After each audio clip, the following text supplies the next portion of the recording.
નમસ્કાર. ચાલો આજે વાત કરીએ એક એવી કારકિર્દી બનાવવાની. એવી કારકિર્દી જેનો પાયો એકદમ મજબૂત હોય, જે સમયની સાથે તૂટે નહીં પણ વધારે ને વધારે મજબૂત બનતી જાય. તો ચાલો આ વિષયમાં જરા ઊંડા ઉતરીએ.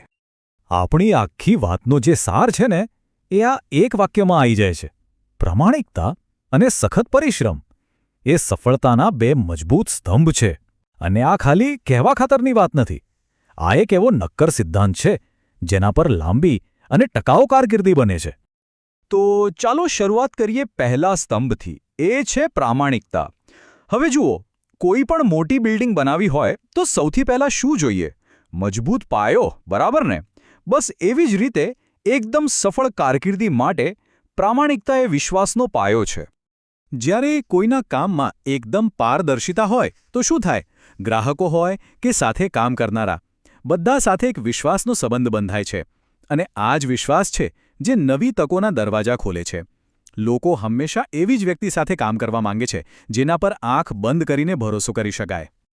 અને પ્રામાણિકતાનો બીજો એક બહુ મોટો ફાયદો છે, એ છે મનની શાંતિ. વિચારો, જ્યારે કશું જ છુપાવવાનું ન હોય તો મગજ પર કોઈ ટેન્શન જ નહીં. અને આ જ તણાવ વગરની સ્થિતિ છે ને, એ જ કામ પર ફોકસ વધારવામાં મદદ કરે છે અને કામ પણ વધારે સારું થાય છે. ધીમે ધીમે આ પ્રામાણિકતા જ એક પર્સનલ બ્રાન્ડ વેલ્યુ બની જાય છે. માર્કેટમાં એક એવી ઇમેજ બને છે કે ભાઈ, આ માણસ એટલે ભરોસો. અને એનાથી શું થાય? કામની માંગ સતત રહે છે, કારણ કે સારી શાખની કિંમત હંમેશા ઊંચી જ હોય છે. તો આ બધાનો મુખ્ય મુદ્દો શું છે? શાખ, આપણી રેપ્યુટેશન. એ પ્રોફેશનલ લાઈફની સૌથી મોટી મૂડી છે. સમજો કે એ એક એવી કરન્સી છે જે સતત પ્રામાણિક કામ કરીને જ કમાઈ શકાય છે. આ કોઈ એક દિવસની રમત નથી, પણ હા, એકવાર બની જાય ને પછી એ અમૂલ્ય છે. ચાલો, તો પ્રામાણિકતાનો પાયો તો નંખાઈ ગયો. હવે એની ઉપર પ્રગતિની ઇમારત ચણવાનો સમય છે. અને એ ઇમારત શેનાથી બનશે? સખત પરિશ્રમથી. તો ચાલો હવે આપણા બીજા સ્તંભ તરફ આગળ વધીએ. હવે જુઓ, સખત પરિશ્રમનો મતલબ ખાલી કલાકો સુધી બેસી રહેવું એવું નથી. એનો અસલી મતલબ છે કામમાં પૂરેપૂરું ડૂબી જવું. કેવી રીતે? પહેલું, જિજ્ઞાસુ બનો. હંમેશા પૂછો કે આ કામ કેમ થાય છે, કેવી રીતે થાય છે. બીજું, કામની ઓનરશિપ લો. એને પોતાનું સમજીને કરો. ત્રીજું, નાની ડિટેલ્સ પર ધ્યાન આપો, કારણ કે મોટી સફળતા નાની વાતોથી જ બને છે. અને ચોથું, અને સૌથી જરૂરી, સતત શીખતા રહો. ઓકે, આપણે ઇમારત બનાવવાની વાત તો કરી, પણ હવે એ વસ્તુની વાત કરીએ જે આખી ઇમારતને પાડી શકે છે. અને એ છે શોર્ટકટ. આ જે શોર્ટકટ શોધવાની આદત છે ને, એ કારકિર્દીની દિવાલમાં પડેલી તિરાડ જેવી છે. શરૂઆતમાં નાની લાગે, પણ સમય જતાં એ બધું જ બરબાદ કરી શકે છે. અને આ વાતને આ વાક્ય એકદમ સરસ રીતે સમજાવે છે. શોર્ટકટથી મળેલી સફળતા થોડા સમય માટે જ હોય છે, પણ મહેનતથી જે સ્થાન મળે છે એ કાયમી હોય છે.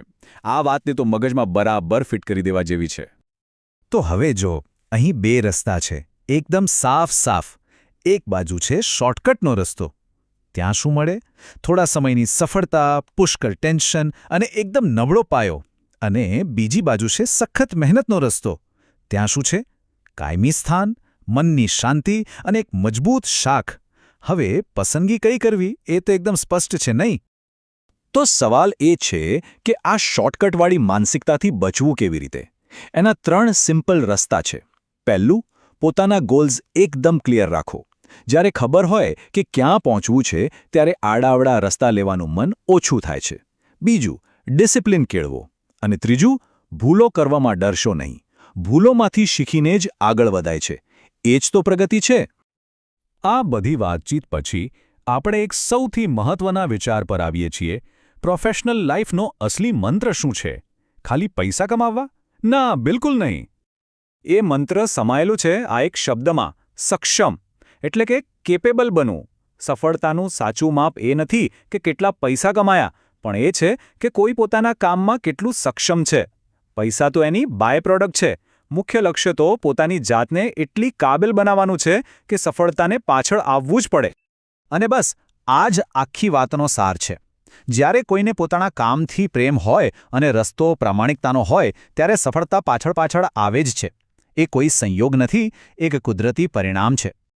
તો અંતમાં દરેક વ્યક્તિએ પોતાની જાતને એક સવાલ પૂછવા જેવો છે: આપણી કારકિર્દીનું જે માળખું છે શું એ એક મજબૂત પાયા પર બની રહ્યું છે? આના પર જરૂર વિચારજો. ચાલો ફરી મળીશું.